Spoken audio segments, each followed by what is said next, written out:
Now it's time for Blast from the Past. We shine the spotlight again on fighters from years past. Marciano, top-ranking Joe Louis is the leading contender. Joe Frazier with a left hook.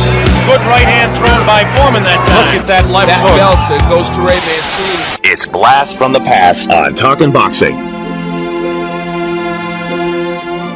And this week's Blast from the Past, which is being sponsored by KO Fantasy. I was choking. KO Fantasy Boxing. Check it out, www.kofantasyboxing.com. This week features former multi-division world champion and Boxing Hall of Famer Roberto Duran. And joining me right now to tell us all about Roberto Duran is my man, Alex Papali. What's up, Alex? Billy C. Good evening. How you making Just out? got in there under the wire, huh? Yeah. Well, we had some technical issues, so I am too. That's what happened. I keep falling off the internet, so I can't. I tried to keep connecting, and I didn't want to lose Duran's record, so I'm not refreshing a screen in one place, but. Roberto Duran. Yeah, well, we had some weird thing happen here. I actually blamed dropping the phone call from Dax, but it looked like it might have actually been on this end. And then the stream went down, and everything seems back to normal. So I was sending messages in there for you. Call now, and then they're going, he's not in here. He's not in the chat room. Yeah, so I keep, it says, try connecting again. Cannot connect. Please check your internet connection. Yeah. Oh, I'm having some trouble. Yeah. Well, anyway, let's talk about Roberto Duran, a guy that, it's funny. Before we get going with Roberto Duran, years ago, I wasn't a huge fan of Roberto Duran. I kind of liked Sugar Ray Leonard better. And I, like a lot of people, I was a guy that, started learning about Roberto Duran later than I should have until, more recent time. I'm talking about when I was younger, during the era when they fought. And I didn't appreciate Roberto Duran when he was fighting Sugar Ray Leonard until later on. And I went back and started rewatching some of his earlier fights. I mean, a lot of people, including myself at the time, did not realize that Roberto Duran had been around a decade before he stepped into the ring with Sugar Ray Leonard, and then he was around for several more after that. And it's funny how he explains why he ended his career. We'll get to that later. But Roberto Duran has kind of surfaced, at least in my opinion, Alex, arguably as one of the top 3 or 4 lightweights of all time, in my opinion. Oh, I would definitely agree. Yeah, I think he could very well be. A lot of people would consider him one of the best, if not the best. Yeah, like you said, no lower than 3 in terms of best lightweight, and I think in terms of great pound for pound greatness, he's up there as well. I think he's certainly higher than the man who supposedly retired this weekend. Yeah, well, whatever. But Roberto Duran. Well, I mean, wouldn't you completely agree? I mean, in terms of greatest boxers ever, he's up there. Roberto Duran, Sugar Ray Leonard. And I think they both are much higher than Floyd Mayweather. Of course, no, I misunderstood you. I just went, yeah, well, not about your comment, just about the comment of him supposedly retiring. But Roberto Duran, as an all-time great, is way higher on my list than Floyd Mayweather. And with all due respect, and I always like to wait 5 years for a fighter before I really put them on my list. But I can't see Floyd moving up from where I have him, and he's certainly nowhere near Roberto Duran. Yeah, it's and I think it's when we get to talking about Duran as a lightweight, I think he destroys Mayweather as a lightweight, but I didn't have as much time to run as many sims as I would like to, because I think that's one of the things that's so great about Duran is when you say Duran, you kind of have to clarify because there were so many different versions of him. We're talking about a guy like, evidently it's only Jack Johnson, I think, that is close to this. I think there probably is a couple of other fighters who have this same range. He was a fighter for 33 years, but that he actually spanned 5 different decades, which I looked at the math. I was like, how is that possible? But he debuted in the 60s. He fought in the 60s, the 70s, 80s, 90s, and he retired in 2001. That's pretty amazing. So, and when you think about it, he had incredible fights at lightweight, welterweight, middleweight, and so many are all-time classics and up there with fights that are divisional favorites, divisional classics. Jem Mace, I think, might be in the same conversation with Duran and Jack Johnson for fighting in decades. He fought until he was in his 70s. He was a bare-knuckle guy that was fighting in the gloved eras, too, Jem Mace. But anyway, Roberto Duran, the thing about him, and I agree with you, I always think of him now when I think of Roberto Duran, I think of how vicious he was as a lightweight. And a lot of people don't know. I know I've talked about it on this show a lot. It was a trivia question. But his first nickname was not Hands of Stone. It was Rocky.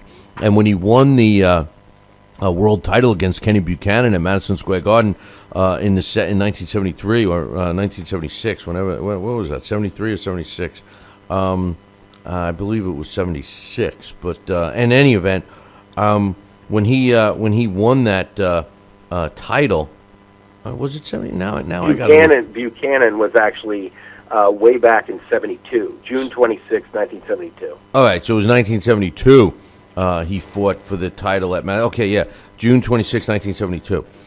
When he fought that fight, if you go back and watch that fight, his nickname was Rocky. Everybody was chanting Rocky. Everybody that was with him, his whole entourage had Rocky Duran on the backs of their jackets and stuff. That was his nickname. His Hands of Stone came after that. But that fight was a vicious fight, what he did with Kenny. Kenny Buchanan is still complains about the low blows in that fight. But look at the fights that he had after that. And you're right. He was a great lightweight, but he had some great fights way after his career should have been over. I mean, even at the bigger weights, as he was putting on weight and getting older, I mean, this guy is memorable. His whole career is memorable. Absolutely. His image is, this image of ferocity, especially the lightweight Duran. He is a yardstick of warriors that even great fighters respected him and were open about it. Remember Terrell Biggs, when Mike Tyson, I'm pretty sure it was when he fought Terrell Biggs, in the post-fight interview after knocking him out, he was telling Larry Merchant that Duran came and visited me in the dressing room, and I idolize him. He's one of my heroes, and he told me he was going to knock him out. I was going to knock him out, remember? So, I mean, I'm pretty sure it was the Biggs fight. I mean, and there is, I cannot find where I had seen it, but there was, I'm pretty sure it was before the Leonard fight. There was a YouTube recording of it, and Joe Frazier was one of the commentators working with another guy who I don't recall his name. But as Duran's coming to the ring, he seems to be trying to tease Frazier into saying that he's kind of like you in the sense that he's a pressing pressure fighter, a body puncher, and he says, Joe, what kind of guy does he remind you of?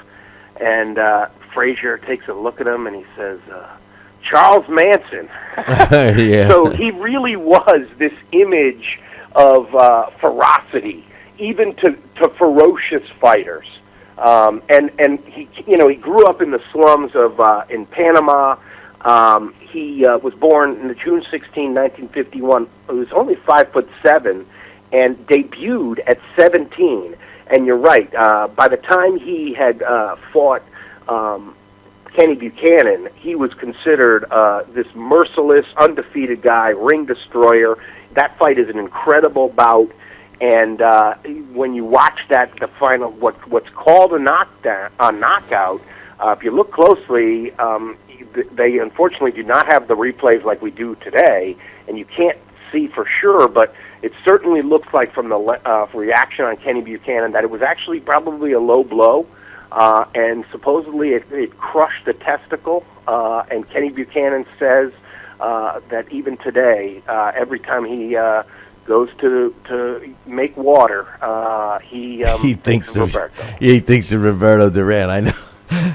I know, but this puts it in perspective for me. All right, when I think of Roberto Duran, the Kenny Buchanan fight sticks in my mind, even though I got the date messed up. I watched that fight, and I he was vicious, right? Then of course the Sugar Ray Leonard fights, but consider this: in 1972 when he fought Buchanan as a vicious lightweight. Fast forward to 1989, and he gets in the ring with a guy that we've talked about as being a monster middleweight, and Iran the Blade Barkley, and beats him for the middleweight title. And this wasn't just a middleweight title. This was the WBC World Middleweight title. I mean, he beats Iran the Blade Barkley, which would set up his last fight with Sugar Ray Leonard.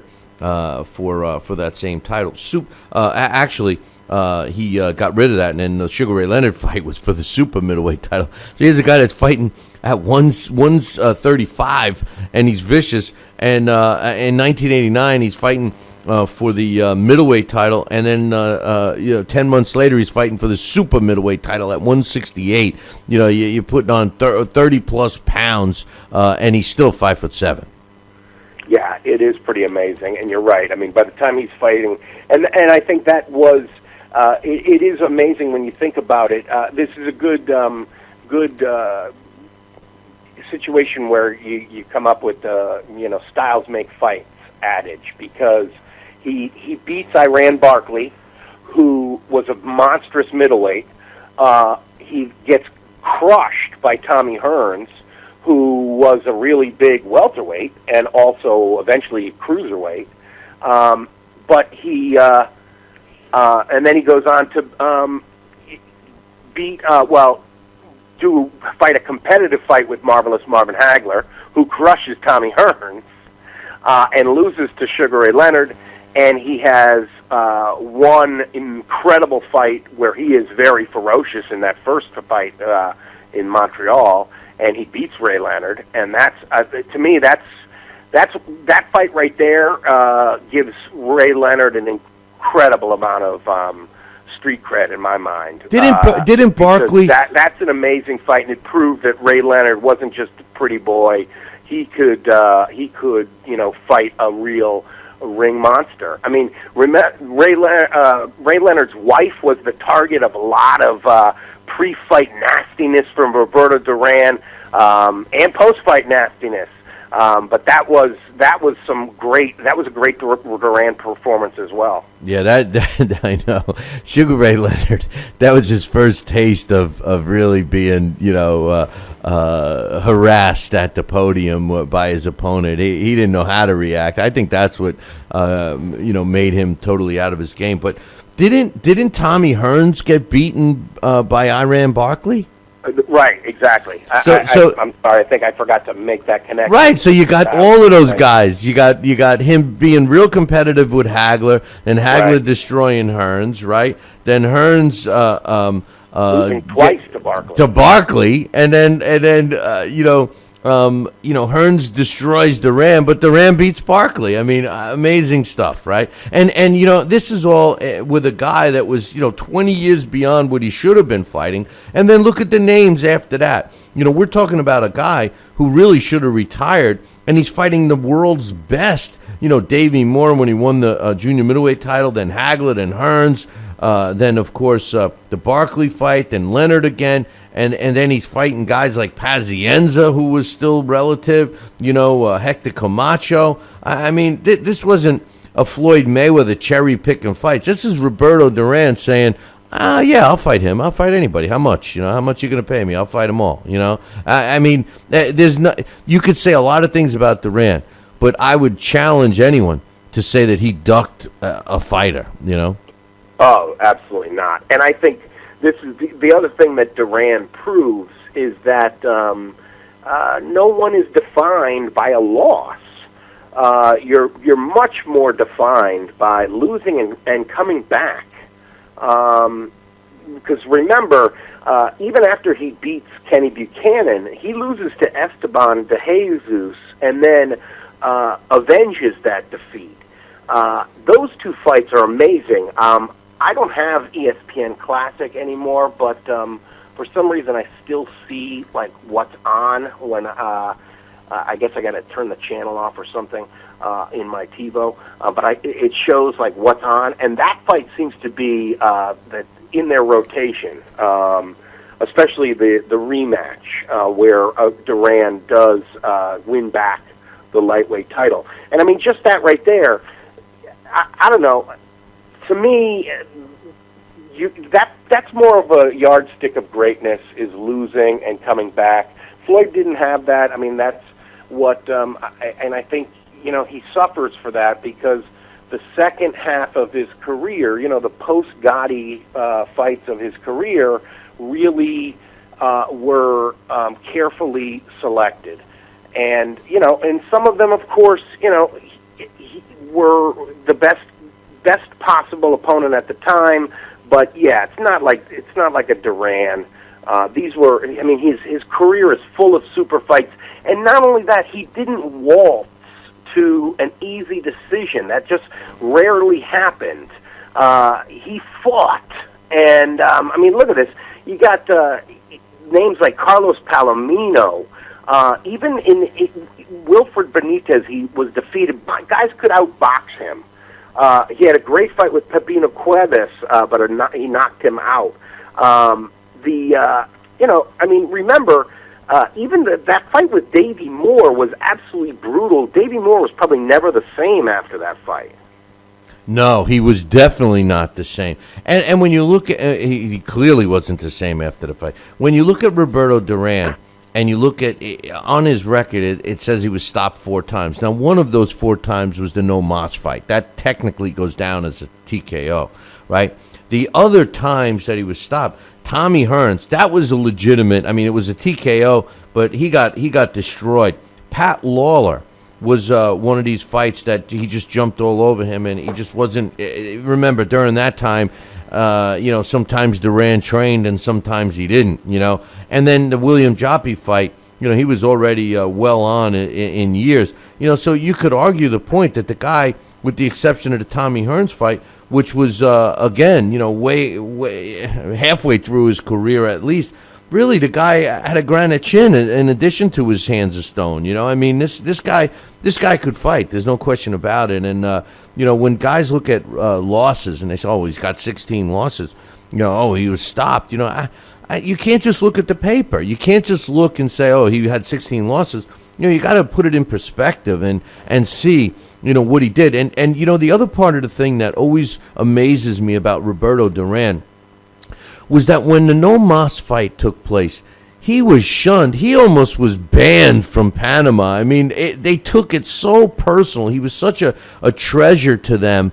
And he had I remember seeing a story with Roberto Duran saying that he had to hide. He basically was in his house for years after that fight. That he was shunned. He embarrassed Panama. And thank God that's all under the carpet now. Yeah, I think people are able to look at his career in its totality now. But yeah, I mean, I'm pretty sure there's I think it's a 30 for 30. I think it's that ESPN documentary series there where they go into those two, especially the No Mas fight in New Orleans at the Superdome there, and how much that really showed the brilliance of a Sugar Ray Leonard, because that fight, that rematch was just a masterpiece of timing. Remember all the fierceness of, the fierceness had gone out of Duran by the third fight with Ray Leonard, because when that fight happened, he was just glad to be making that kind of Ray Leonard money. Right. But in that rematch in New Orleans, Ray wanted it right away because he knew Duran had a tendency to go on these just binges of celebration after fights. And he did after the first fight in Montreal. Yeah. Yeah. So, and then he had to get the training camp, instead of getting ready for Ray Leonard, who you just had an incredible bout with and is going to be a tough opponent, he spends it losing weight. Right. Well, Ray Leonard was a smart cookie. There's no question about it. As far as getting awards, the thing that people got to understand is Ring Magazine. He's the only guy to have won the Comeback Fighter of the Year twice, I believe, and the first time was in 1983, 15 years after he started his career. And then the second time in 1989 was 20 years after he started his career. I mean, to me, that's amazing. And then to even stop and think that he went on, another decade after that. It's amazing. And they just don't make them like Roberto Duran anymore. And with all of the wars and all of the fights that this guy had, 119 fights, never had a draw. The guy still seems to have all his faculties. Yeah, I'm not sure. You got to imagine that there's got to be some kind of effect. But one of the things about Duran is that he never bothered to learn English. No, he didn't. I think he probably understands it pretty well. But you never see him, other than like saying something like "Thank you very much." You never see him trying to speak in English. So when you don't. I don't speak Spanish, so I can't hear, if there's a slur to his words now, as opposed to, when you listen to earlier recordings of him. But, he certainly seems pretty intact when you see him, because he does, I think he was at that recent, was it the WBC had some event in Nevada, or was it their Hall of Fame? No. It was called. He was there. I remember Tyson was there, and it was called the Banquet of Champions, I believe. And what is he? He's 63 now.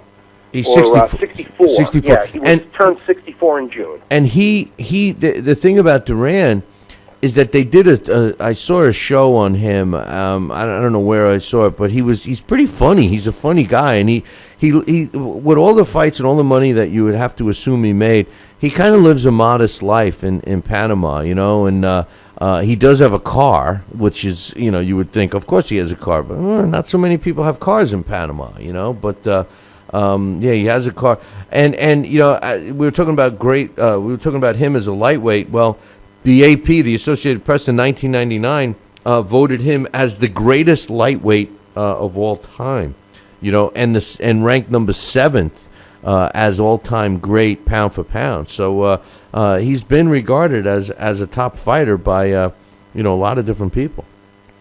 Absolutely, and I do think that in one of our favorite things we like to talk about here in the Blast. I checked it I just grabbed it off the shelf. And in Burt Sugar's Boxing's Greatest Fighters, he has Roberto Duran at number 8. Yeah, well, Ring Magazine also ranked him as the greatest lightweight of all time in 2001. So, I mean, he's gotten plenty of accolades, that's for sure. His last pro fight was a loss at 12, but still he went 12 rounds with Hector Camacho, who was also way beyond his prime as well, in Colorado. I mean, look at that fight. Roberto Duran went into that fight with a 103-15 record, going up against Hector Camacho, who was 73-4-2. there's a lot of fights between those two guys in 2001 on July 14th in Colorado. That's for sure. Yeah. I just looked, and Ibro has him at number 2 at lightweight all time. Who did they have at number 1? Benny Leonard. Oh yeah, you guys. And and in terms of pound for pound, they have him at number 7, just under Sam Langford, and actually above Benny Leonard in their pound for pound all time ranking. Well, it makes sense because Duran fought at so many other different weight classes. Ring Magazine has him as number 5 as the best fighter in the last 80 years when they did their recent top fighters in the past 80 years. So he's ranked number 5. So I mean, Wow. The guy definitely That's mad respect. Yeah, man. I mean, no matter what you say, I mean, whether you like him or not, the guy was a great fighter. Absolutely, and I think that's one of the things that's fascinating about him is that he really is a good example of his style changes, and it had to change as he aged. But you still, whether it was he was that yardstick of warriors, the ring destroyer, as a lightweight with that vicious body attack and just this naturalistic punching machine. And then as he got older, he could be like, the sort of cantankerous, overweight guy with just lots of attitude. But, it's amazing to think lightweight, welterweight, junior middleweight, middle, and super middleweight. That's over the course of 33 years. I know. It's amazing. Hey, listen, Alex, hold that thought. I know you got the simulations we want to talk about as we wrap up Roberto Duran, but I got to take a break right now, so let me take a short break, and when we come back, you can give us the simulations and some closing thoughts on Roberto Duran before we talk about some other stuff, all right? Sounds good. We'll be back in 2. Talking Boxing with Billy C. Every week, 2 hours of the best boxing talk on the radio. I have a bunch of questions, Donnell, right? If you feel like you want to, you can answer for JD first. Why will you win? JD Chapman, why will you win? Maybe Holmes will get sick and get hit by a train that day on the way to the fight, or he might have diarrhea, he might have the flu, he might throw up. One of his eyeballs might fall out that day, and I might get lucky. Talking Boxing with Billy C. If you want your voice heard on Talkin' Boxing with Billy C., then call our hotline at 845-228-8710. Leave a voicemail, or you could just tell Billy C. that you like his mustache. Should I ask you your opinion about this idea? I'm just trying to give you the encouragement. Listen, all I need from you is to make sure you don't hang up on people. And if we like your call, we'll play it back on the air. You have the knowledge and wisdom of boxing because of what you do and how well you do it. Leave your name, hometown, and what you think of the show. 845-228-8710. We want to hear you. Hey, fight fans, check out KOFantasyBoxing.com. KO Fantasy Boxing is boxing's only trademarked fantasy game. Check it out, www.KOFantasyBoxing.com. Select your own gym, your own fighters, track them through a season that can last from 3 months to a year, depending upon which league you join. You got to check this out, man. www.KOFantasyBoxing.com. Join it today. Again, www.KOFantasyBoxing.com. And tell them Billy C. sent ya. Broadcasting in all corners of the globe. On the web and radio. He would scoff at a stretch of that man, I would think.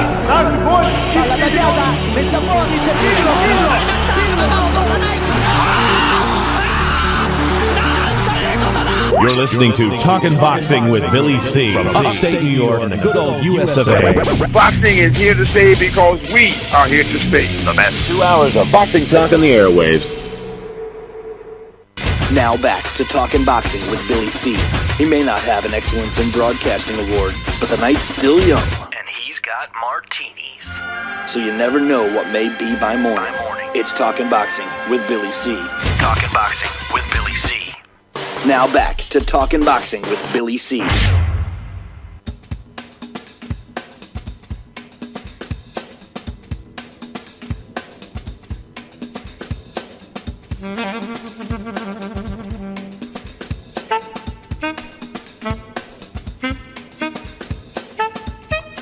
And we're back. You're listening to the Talkin' Boxing with Billy C show right here on ESPN New Hampshire. Glad you guys could join us. And we're in the middle of our weekly blast from the past. I'm joined with Alex Papali, and we're talking about former multi-divisional world champion and boxing Hall of Famer Roberto Duran. And Alex, I was just glancing at the break here. I was just glancing through his fights, and he's had 119 total fights. I think it's really hard to find 15 or 20 that I would, of his 119 fights, 15 to 20 of them you might be able to say were layup fights. And that's pretty remarkable in its own right, to fight that many times where you really only have 20, let's say 20, and be on the high end, 20 layup fights. That's amazing, isn't it? Oh, absolutely, yeah. It's a crazy, there's not guys like this anymore. No. When you go through this record. It's just, it's stunning. And you're right. I mean, to think, I remember that Joppy fight. Joppy really brutalized him. But think about that. That's in 1998. He's in there with one of the best 160-pounders in the world. That's crazy. Yeah, and another thing you had said earlier, and it's so true for a lot of the viewers and listeners that maybe aren't familiar with Roberto Duran, at least watching him fight, or maybe have only seen a couple of his fights. But you're right. He fought so many different styles throughout his 30-plus year career. The seek and destroy Roberto Duran, the overweight, pudgy Roberto Duran that would, just catch a lot of punches and wait for his shots. And set traps on guys. He was a trap when setter. You think about it, the back-to-back fights that are pretty interesting are the Iran Barkley, which was an incredible fight that he won by split decision, and then the next fight he gets dreadfully outboxed in a really dull fight with Sugar Ray Leonard. That was their third fight, where he was just completely tamed. Remember, it was in a chilly parking lot in Vegas. And then the next fight after that, it seemed like he was done because he gets stopped by Pat Lawler, which was mostly a shoulder injury. It seemed like, that's the end of his career. But no, he fights 10 more years.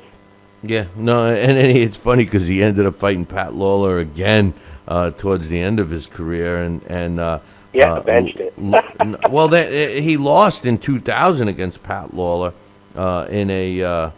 I'm sorry, he won a 12-round decision against Pat Lawler. One thing I wanted to also mention was his trainers. He had some pretty well-known trainers, including Ray Arcel was in his corner for a large portion of his career, as well as Pepe Correa. So right, and the Ray Arcel, that's where I thought the Rocky connection. I thought maybe the robe was hanging around from Ray Arcel training Rocky Marciano, but no, like you pointed out, it was Rocky Duran. Well, yeah, it was. They all had Rocky Duran on, but yeah, you're right. Roberto Duran catching the punches of fighters, and there was even a time when I remember watching Roberto Duran really establishing a jab and boxing. He really was I used the term that boxing used to be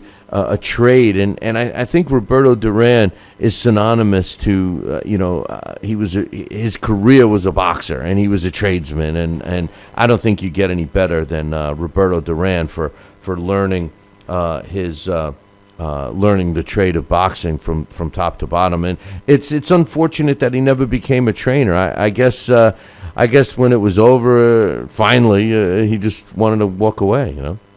Yeah, he, like Ken Norton, had been in a real bad car accident in 2001, and I think he might have even fought once after that. No, tried to. Maybe that was what ended his career finally. Well, he was in the accident. He was 50 years old in 2001 when he wasn't even driving a car. He was driving in Argentina, and he got into this accident. and he broke some ribs. And if you remember, his lung was collapsed and everything else. And he officially retired. This was October of 2001. He officially retired in January of 2002. And he said, and I quote, "I can't return to fight anymore because I'm recovering from these injuries. It's going to take a lot more time. I can't return to the ring because I'm recovering from injuries." He was 50. He was 50 years old. So obviously he was had every intention of continuing at that point. But Roberto Duran, our blast from the past, tell us who and how he made out in the Sims. Although we got to know that Duran is the favorite with these Sims. Yes, and I did think that there were a lot of permutations that, now that I think about it, I could have run. I would have liked to run a lightweight Floyd versus lightweight Duran, and I did not do that. I had them fight at welterweight, but yes, we're talking the title bout championship boxing game. I matched up lightweight Roberto Duran versus current lightweight king Terrence Crawford, and in their first fight, Crawford dropped him in the second. Oh no, I'm sorry. Duran crushed him, dropped him in the second after a fierce first round. Crawford got up, but was rescued by the ref at 2 minutes and 50 seconds of round number 2. I was a little surprised at that because I thought, I think Terrence Crawford is a hell of a boxer, but we're talking about a prime Roberto Duran. When I had them fight 100 times, Duran trounced him. 97 wins, 3 defeats, 1 draw. Of those 97 victories, he stops Crawford 95 times. Of Crawford's 3 wins, he scored 1 knockout. I was surprised that was that lopsided, but we are talking about the second best lightweight of all time that a lot of people think of. So, against Floyd Mayweather at welterweight, the first time they fought, it was a close one. It was a draw. One judge had it 115-113 Duran, the next had it 115-113 Floyd, and the third had it even. They even give you an unofficial scorecard, and for that one, they had it 116-112 for Duran, but officially it was even. I had them rematch, and in the rematch it was a split decision for Roberto Duran. Now, when they fight 100 times, Floyd did get the better of him. Duran wins 26, lost 62, and they had 12 draws. Of the 26 wins, Duran did score 9 knockouts. Floyd, of his 62 wins, only stopped Duran twice, which I thought that was, I don't know. 26, 62, and 12 versus Floyd. I don't know. Yeah, I don't know if he could have beaten Floyd at any. I don't think if Floyd could have beaten him at any weight. But anyway. That's at welterweight. Now I'll try to run it at lightweight, and we'll see how that goes. But so of course because he did fight Marvelous Marvin Hagler. I said, why not have him fight Gennady Golovkin? Uh-oh. So, against Golovkin, Golovkin wins a unanimous decision the first time they fight. But what I thought was kind of interesting is Duran scored 2 knockdowns in the 12th round, and all but stopped Triple G, but he ran out of time. So the final, it was a unanimous decision for Golovkin. 2 scores of 116-111, 1 score of 114-113. I then had them fight 100 times, and Golovkin does get the better of him. Duran goes 37 victories, 60 defeats, 3 draws versus Gennady Golovkin, and stopped him 25 times. Of Golovkin's 60 wins over Duran, he stopped Manos de Piedra 40 times. That's unusual since he's only been stopped 4 times in 119 fights, and one of them was the No Mas fight, So. True. One thing I also did want to mention is, and maybe these things, I kind of forgot about this. I'm not sure if it is a big speaking role, but he was in a Miami Vice and it was in Harlem Nights, and he was in Rocky 2. He was in Harlem Nights? Yeah, he's in a scene. I guess he's in a scene. He plays Roberto in Harlem Nights. I didn't realize that. I didn't realize that because I thought the only white guy in Harlem Nights was the cop. Yeah. He's in Rocky 2 as well as a fighter. I don't remember that, but Rocky 2, I don't think I've ever seen that all the way through. I don't remember him in Harlem Nights. I'm shocked. Was he like on TV or something? No, it's the movie. No. I meant in the movie, was he like, were they watching him on TV or something? Oh, I don't know. No, it says he played a character named Roberto. Oh, man. And in Miami Vice, he played a drug dealer named Jesus Moroto in the episode Payback from 1986. Interesting. Roberto Duran, clearly on most people's all-time great pound-for-pound list.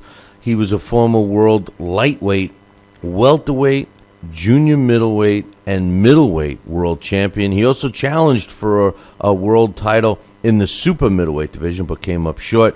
He had a career record, 103 wins, 70 by knockout, 16 losses, in which 4 times he was stopped. Never technically a KO. All 4 were TKOs, and one of those 4 stoppages was, of course, the No Mas fight, where he just turned his back and walked away.